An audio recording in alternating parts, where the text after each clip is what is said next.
Il y a les vautours fonciers.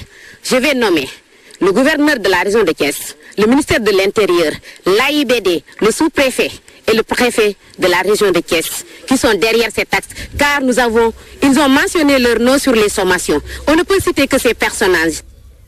Également dans cette session d'information, nous aurons l'actualité internationale, l'actualité des sports de Cheikh Tidiane Gomis. Et dans la deuxième partie, le journal de la culture nous permettra de revenir sur la réunion constitutive de l'entité devant remplacer le BSDA. La réunion s'est déroulée durant la soirée de mardi. Elle fut parfois calme, parfois houleuse. Nous le constaterons grâce à Thierry Bardiaï.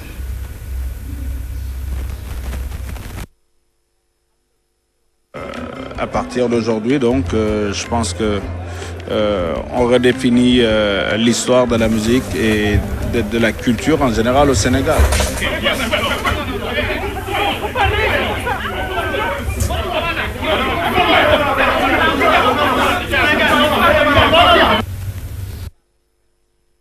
Pour finir dans cette session d'information, nous aurons la presse du jour lue par Ousmane Sène. En bonne place, la sortie du troisième président de la République, Maître Abdoulaye Wade, qui s'est exprimé depuis sa résidence en Côte d'Ivoire. Il se trouvait au pays des éléphants. Sa sortie contre le régime du quatrième président Macky Sall a considérablement gêné tant à Dakar que du côté d'Abidjan. La presse du jour va mettre un terme à cette session d'information qui commence à l'instant.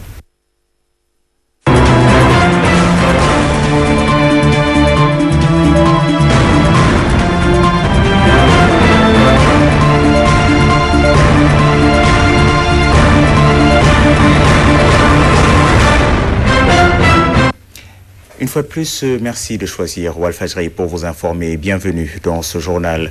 Nous en parlions dans les titres des populations vivant dans plusieurs villages. Plus de 3-4 villages situés aux alentours du futur aéroport Blaise Diagne de Diass s'estiment victimes de spoliation foncière. Ces populations ont reçu une note leur demandant de libérer ces localités car elles ne pourraient plus se déplacer normalement à cause de l'aéroport qui couperait les routes d'accès à leur village. Faux, rétorquent les populations qui affirment qu'elles sont la proie de vautours fonciers. Tierno Daf s'est rendu dans ces localités riveraines de l'aéroport Blaise Diagne de Diass. Reportage. Arborant des brassards rouges, les populations riveraines de l'aéroport international Blaise Diagne de Diass ont élevé la voix. Nous nous sommes réunis pour montrer à M. Macky Sall, le président de la République, qu'il est le garant de nos droits, que nous sommes victimes d'une injustice totale. Qu'il sache, un jour viendra, ce qui s'est passé en Ban et dans d'autres régions du Sénégal, ça va se passer ici. Qu'il ne sera pas trop tard, qu'il prenne ses responsabilités en tant que gouvernant. Sur les raisons de leur regain de colère, les explications de Fatima Diouf, leur porte-parole. Le 4 décembre ici, on a reçu une sommation venant de la gouvernance de Thiès, soit disant que les populations de Mbadet ont quelques jours pour se déplacer au niveau du site de recasement de l'aéroport. Alors, nous nous demandons qui est à l'origine de cet acte et qui est derrière cet acte. Il y a les vautours fonciers. Je vais nommer le gouverneur de la région de Thiès, le ministère de l'Intérieur, l'AIBD, le sous-préfet et le préfet de la région de Thiès qui sont derrière ces taxes, car ils ont mentionné leur nom sur les sommations. On ne peut citer que ces personnages. Qu'ils nous laissent tranquilles. Il y a 4000 hectares, mais cet aéroport n'enclave pas le village de Mbadet, ni de Kessouhat, ni de Kachelik. Qu'on nous laisse tranquilles sur notre terre. Aux sommations de déguerpissement qui leur ont été servies, les locaux répliquent qu'ils ne bougeront pas d'1 mètre, quoi qu'il arrive.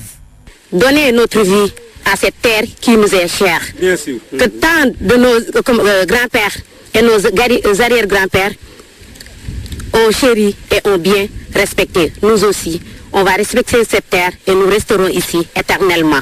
Si rien n'est fait, nous aussi, on va prendre notre destin en main et nous saurons comment s'y prendre. Mbaan li xewoon foofu ñu ngi leen di wax ne moom mooy xew fii ñun ci suñu bopp jaay fi mais duñu fi mës a jóg.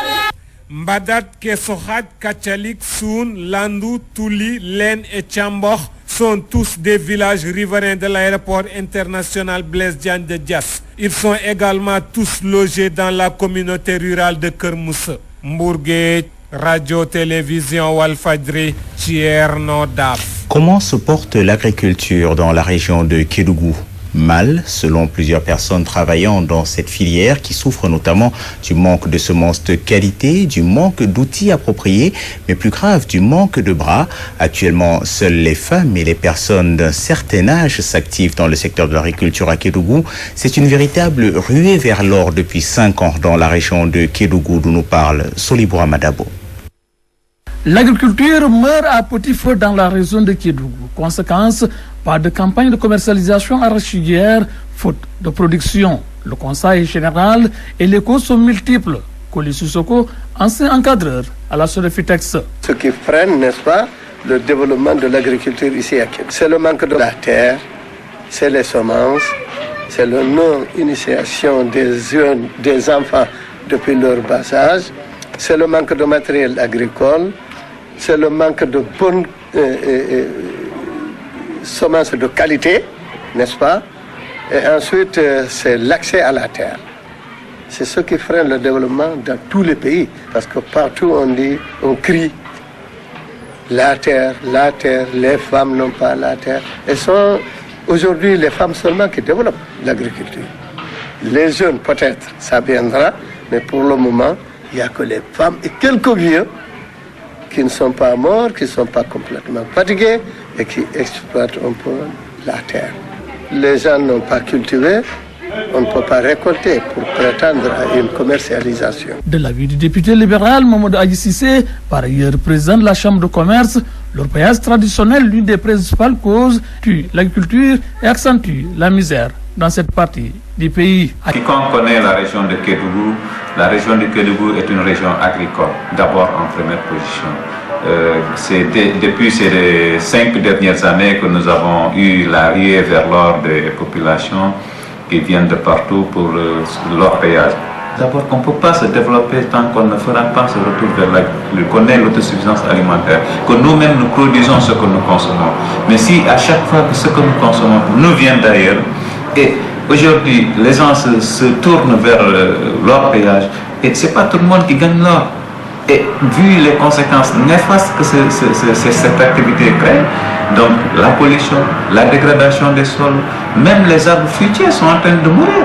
Donc aujourd'hui, nous courons de grands risques, l'environnement est détruit, les gens ne cultivent pas. Et je dis à la population, il faut que les gens se ressaisissent. Adji Cissé d'ajouter que les pouvoirs publics doivent prendre leurs responsabilités face à cette activité lourde de conséquences avant qu'il n'en soit trop tard. On ne dit pas qu'il ne faut pas que les gens s'exploitent, mais les gens s'organisent. Au moins que s'il y avait des périodes d'orpaillage, des périodes d'agriculture, en hivernage, les gens arrêtent l'activité d'orpaillage, se vont au champ, cultivent. Après l'hivernage, ils peuvent faire autre chose. Mais ce n'est pas de faire l'orpaillage 12 mois sur 12. Donc c'est là que l'État doit intervenir aussi. Parce qu'en période d'hivernage, l'État doit prendre des mesures sévères contre cette activité, interdire l'orpaillage en hivernage. Donc ici, en même temps, l'État doit délimiter des couloirs d'orpaillage comme les décisions que le ministre a prises tout dernièrement. Mais ces couloirs ne doivent pas être aux alentours de la ville, parce que vu que la ville est entourée par un fleuve, vu qu'il y a beaucoup de marigots, et vous savez, l'activité de l'orpaillage, les Européens utilisent des produits toxiques, comme le mercure, le cyanure. Donc c'est des produits très toxiques. Au regard d'un vieux paysan sous le couvert de l'anonymat, malgré les richesses naturelles de la région, Kédougou est sur une mauvaise pente. Kédougou Soliboura Madabo pour la radio-télévision. Prenons à présent des nouvelles du centre de formation du personnel enseignant situé à Sédhiou. Actuellement, ce centre de formation du personnel enseignant n'a même pas de locaux. Il squatte, c'est le cas de le dire, les locaux du lycée mixte de Sédhiou. Problème, dans ces lycées mixtes, il n'y a pas d'électricité, il n'y a pas d'eau. Internet relève bien sûr du rêve. Lamine Bayo nous parle depuis Sédhiou. Kandiom Mangana, une collectivité locale créée depuis 2008 suite à l'avènement de la région de Sédhiou, située vers Et Lamine Bayo pour son compte rendu d'ici la fin de cette session d'information. Le temps pour nous de nous rapprocher un tout petit peu de Dakar et de prendre des nouvelles de la localité de Tivaouane Peulh. Là-bas, la population a augmenté de façon quasi exponentielle selon le PCR. Mais jusque-là, les infrastructures n'ont pas suivi. Du coup, des choses aussi simples que l'éducation ou encore la santé sont devenues de véritables problèmes à Tivaouane Peulh où s'est rendu Nachib Sagnan en compagnie d'Aziz Guissé.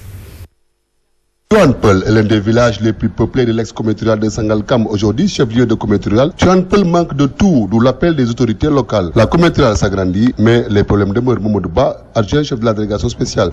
Puisque vraiment, Tivaouane Peulh a une particularité maintenant. La commune rurale Tivaouane Peulh a une particularité puisque l'État a installé ici beaucoup de procès. Il a amené ici beaucoup de monde puisque ça fait un mois, vous avez vu, le président de la République, il était venu ici pour installer les 2000 familles ici. Nous avons vu qu'on les a installées, mais il n'y a pas de mesure d'accompagnement. Puisque actuellement, les écoles qui sont là sont insuffisantes, puisque les villageois autochtones seulement comptent 20 000 habitants. Si on a amené ici de 2000 habitants, et aussi sans compter les déplacés sur l'autre route, les APIX. Donc, je crois que l'État doit nous appuyer, nous la communauté rurale, puisque nous ne pouvons pas faire tout. Notre budget est très maigre. Nous ne pouvons pas satisfaire toute la population. Et il y a le problème de sécurité, problème de santé, éducation et tout ça. Je crois que l'État nous doit s'appuyer quand même. Les certains problèmes qui sont là, puisque chaque jour, Tivaouane Peulh s'accroît.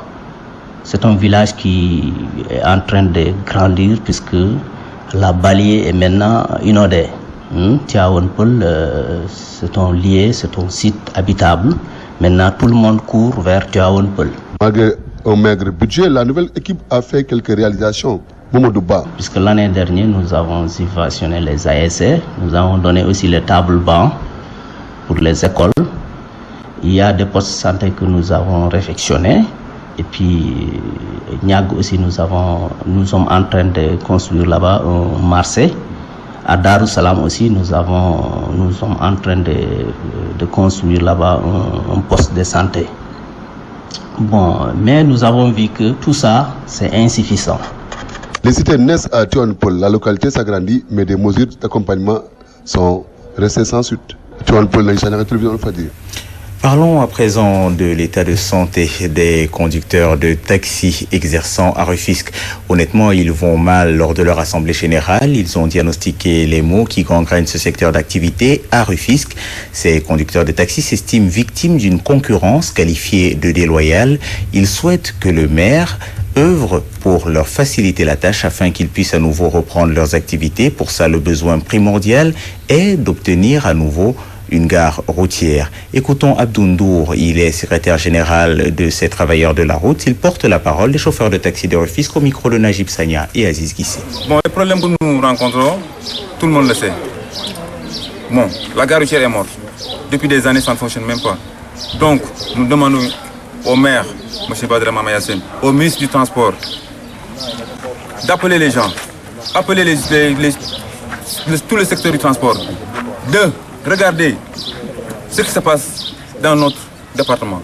Il y a trop d'anarchie, rien ne marche, le transport est mort, les tatas sont partout, dans tous les quartiers. Personne, aucun taximan ne peut travailler maintenant. Tout est désordonné. Nous voulons que nous réhabilitions notre gare routière. Parce que ici, nous sommes au moins 300 à 500 personnes. Donc, nous demandons au ministre du Transport, au président de la République, de veiller à ce que cette gare routière-là soit rétablie et que tout le monde se trouve son compte. Vraiment, nous sommes fatigués et tout le monde est fatigué. Les taximans ne travaillent plus, il n'y a pas de route, il n'y a rien. Toujours, on est dans les embouteillages, il n'y a pas de clients. Les tatas sont partout, dans tous les quartiers. Donc, nous demandons que le maire ait la CETUD, le CETUD, comment il s'appelle encore, l'AFTU, puisse se retrouver et aider les taximans qui sont ici, les taximans liés. Vraiment, en résumé, c'est ça. Chose promise, chose due. Reparlons de ce centre de formation du personnel enseignant dans la région de Sédhiou. Nous le disions il y a quelques minutes, il est logé au lycée mixte de Sédhiou, un lycée qui n'a même pas accès à l'électricité, Internet qui est pourtant indispensable pour pouvoir effectuer une formation d'enseignant en ce 21e siècle relève encore du rêve à Sédhiou, dont nous parle Lamine Bayo. Le Centre régional de formation des personnels enseignants de la région de Sédhiou cherche un local. Créé au courant de cette année scolaire, cet établissement a pour mission d'assurer une formation initiale aux enseignants. Depuis la mise sur pied, il est au niveau du nouveau lycée, d'où les manquements sont visibles. Absence d'électricité, eau courante, blocs sanitaires font défaut, entre autres. Doudou Totale Djedjou, le directeur, nous explique. Les urgences, il y en a. Comme vous l'avez si bien constaté, nous sommes dans l'enceinte du nouveau lycée. Autrement dit, nous sommes des locataires. La première urgence, c'est que nous voudrions, si l'État véritablement nous accompagne sur ce plan-là, être en possession du centre du CRP en tant que tel, qui a ses locaux et tout ce que cela incombe. Vous voyez également que ce centre, c'est un nouveau centre. Le lycée également, c'est un nouveau lycée. Il y a des éléments qui manquent. A priori, à commencer d'abord par l'électricité. Le lycée n'est pas électrifié et par conséquent, donc, le centre n'est pas électrifié. Donc aujourd'hui, il est inadmissible quand même que les gens puissent travailler sans... n'est-ce pas, sans l'électricité, sans l'informatique. Donc vous voyez que c'est une urgence qui est là. Donc en fait c'est l'une des plus grandes urgences de l'heure, n'est-ce pas, qui devrait pouvoir nous permettre véritablement de fonctionner à 100%. Il faut noter que ce centre accueille pour l'instant des élèves maîtres et instructeurs adjoints qui suivent des sessions de formation dans le cadre professionnel. Et bientôt ils vont être remplacés par les professeurs d'éducation physique. Sédhiou, Walfadjri Radio TV, Lamine Baye. Nous sommes à quelques jours d'un événement majeur pour les croyants au Sénégal. Il s'agit du Grand Magal de Touba. Occasion pour nous de participer à travers une série de reportages consacrés à cet événement religieux. Aujourd'hui, nous revenons dans la caravane sur les traces de Cheikh Ahmadou Bamba dans le Podor, plus précisément à Goléré. Goléré, peut-être cela ne vous dit rien lorsqu'on parle du mouridisme, mais les initiés savent que Sokna Mame Diarra Bousso est issu de cette localité où s'est rendu donc la caravane. Dans la caravane sur les traces de Cheikh Ahmadou Bamba, Léopold Tamba, Aïdara Ndiaye. Localité la plus à l'est de la région de Saint-Louis, Goléré dans le département de Podor revendique une part d'historicité dans l'avènement du mouridisme. En effet, les populations de cette commune de plus de 5000 âmes, en recevant la caravane sur les traces de Cheikh Ahmadou Bamba, après s'être réjouis de ce déplacement, ont évoqué la trajectoire consanguine qui relie Goléré à Touba. Mamadou Dem est le maire de la ville. Sokhna Mame Diarra Bousso est de Goléré, c'est là qu'elle est née. Si nous le proclamons, c'est parce que nous avons des certitudes irréfutables. Lien de parenté avec Sokhna Mame Diarra Bousso, issu de cette ville, mais aussi avec le fondateur du mouridisme, Cheikh Ahmadou Bamba Mbacké.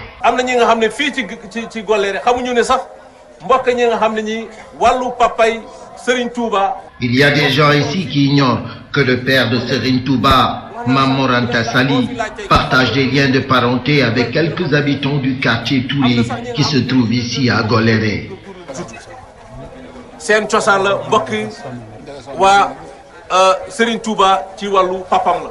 Pour marquer un repère visible dans l'apport de Goléré à l'éclosion du mouridisme, les populations ont demandé à leur maire de leur octroyer une parcelle pour y ériger une résidence Sokhna Diarra Bousso.